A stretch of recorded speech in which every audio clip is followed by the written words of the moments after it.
Hey folks, March 3rd, 2026, and today we are getting some potatoes in the ground. Now I'm gonna do this over the next 3 days. I think today I'll do Kennebecs, tomorrow Pontiac Reds, and the following day I'll do the Yukon Golds. I've got about 13 and a half pounds of each. I bought 15 pounds. I gave 1.5 pounds each to my neighbor because she likes to do some potatoes as well. And I just cut up the Kennebecs earlier today. Last year I learned that you can cut them up and put them in the ground the same day and it doesn't seem to affect germination, growth, etc. I had 100% last year after cutting and dropping it the same day, so I'm doing the same thing this year. Yeah, so I'll show you what I got going on. So along the south side of the garden, got my garlic beds. At the end of this garlic bed, I have some gaps. I say some gaps. A gap that's about 3.5 feet maybe. I'm gonna put a handful of potatoes in there, and then I'm basically gonna start. I didn't draw out a garden plan this year at all, but I'm gonna start with bed 6. Say bed 6, 1 through 5, 6. And I'm just gonna basically put potatoes right up until I get to the Brussels sprouts, if I have that many to go. I didn't count the number of pieces that I got from the Kennebecs. I tried to break them into somewhere around 40 to 60 grams each. I read that, the smaller, not necessarily the smaller the better, but when you wind up with a really big seed potato size, you're kind of self-limiting the area in which it can grow. So I read that somewhere around that 50 gram mark is a pretty good target to get. And again, I wasn't overly precise with it, but I wanted to see if I could at least come close to that. So I did a little bit of weighing when I cut. And got some funky pieces. The chits on these pieces aren't huge, but each one I can identify that it has one. So I don't know if the camera's going to pick this up, but right there is a little bit of a chit. And some are going to have multiple, some are going to have one. I'm not concerned about that at all. I'm not going to do a diamond pattern on the bed next to me. I'm going to do a just 2 straight lines, but this one I think I have room for a diamond. So this is just 5 pieces in this end of the garlic bed. And I'll take some string down this one and draw 2 stringed lines, and then I'll use my hory to space about 1 foot. I'm going to try to go for about just 1 foot spacing in any direction. And these beds are relatively thin. I don't think I composted any of these this year. I did compost them last year. I'll pull the weeds as I go, but I think the Kennebec should probably fill up these first 3 beds. And if I have that bed over there be a partial of Kennebec, partial of Reds, I'm not worried about that. I'll just get all these beds loaded with potatoes. So yeah, I'll get these things strung out and start laying the potatoes out. You'll see that, and then we'll go from there.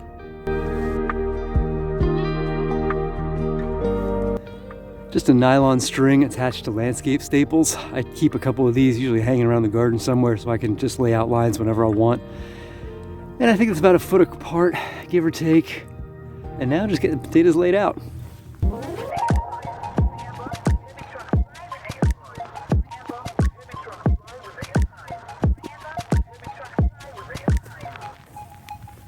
"36 in that bed." Let me show you how I plant. Now I'm not amending the soil with anything. It just kind of is what it is. It's had a lot of years, like about 5 years of organic matter I've been decaying on this over top my native soil here. No dig approach. And it's pretty gravelly still. Some clay, some sand, blah, blah, blah. I'm not really worried about that. I'm not going to fertilize with anything. I'm probably not going to do much in the way of irrigation unless we have a really, really dry spring. I just kind of throw it in the ground and whatever happens, happens. And my results have been with potatoes relatively pedestrian, but for my wife's and my needs, it has been good enough. So for planting, again, I've got a chit right there on the side. I'm not going to put this one face up. I'm going to put him on his side like this because I don't want to lose the up and down, the vertical volume. I want to lay it as close down to the ground, into the native soil as I can be, and let that chit this way upward as opposed to putting it this way. I have less space for it to grow before it crests the soil. So I think went in 6 inches just like that. All right, I can live with that. Yeah, see, what I'm growing here in the way of soil is pretty loose and loamy as you get in there. If I dig deep enough in, it's definitely going to start getting pretty clay. pretty heavy clay in there. But for this purpose, now this plant, if it starts growing, it will start growing out of that piece. It's going to have 6 inches of organic matter and soil to get through, and that should be enough for it to actually stay nice and covered for the growing season. And that's kind of what I was trying to get at earlier when I said I wanted to have a lot of room for it to grow out, because I'm not going to be mounding these things up. And if it were, the closer the chit is to the surface, if it only has 2 inches to get to where it's going to pop out of the surface, a lot of the potatoes it's going to grow are going to be pushing the soil up quite a bit and probably getting exposed to the sun. This guy now has a lot of room to get to the top, a lot of room for more tubers to grow out and fill out. And that's kind of what I'm hoping for on this. Again, I'm not expecting great yields just because I'm not really going to work that hard for great yields, but for what my wife and I need, this is going to be enough. So now it's time for me to I'm going to lay out the rest of the beds, and then I'll just have one big planting session. So I will see you when they're all laid out. You can see some nice little rows, and then we'll get them all planted in, and we will close this section out.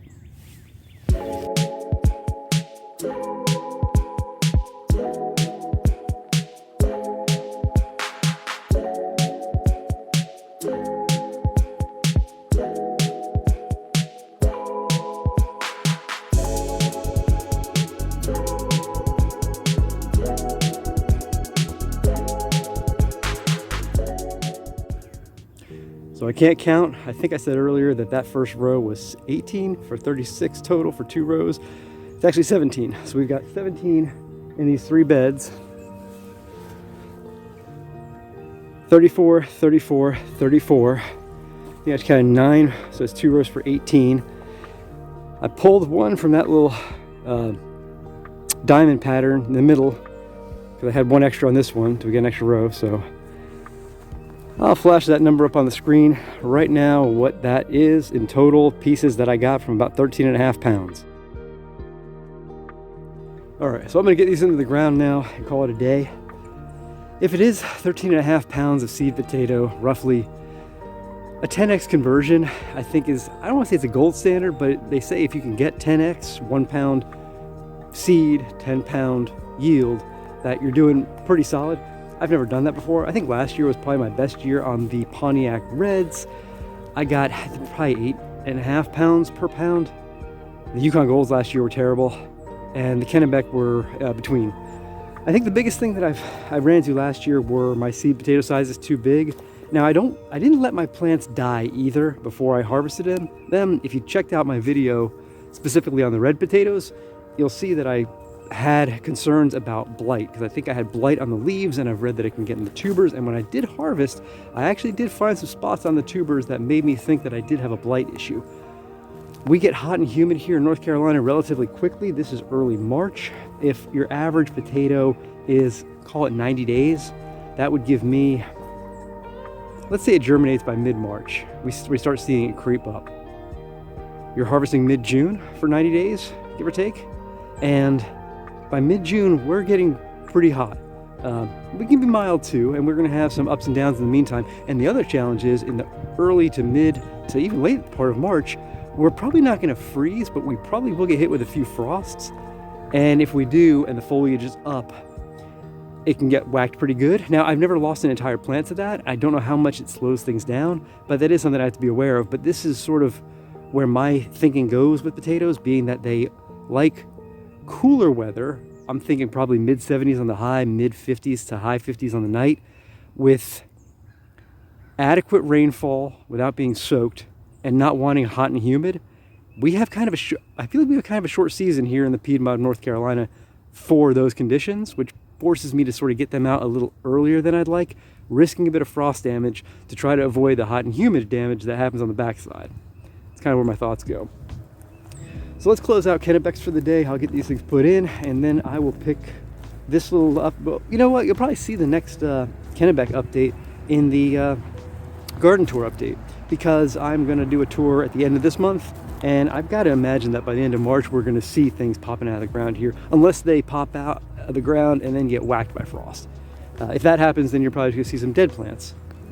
Plant's not going to be dead. The foliage will be kind of limp, and then I'll have to push out some new. Yeah, it happens.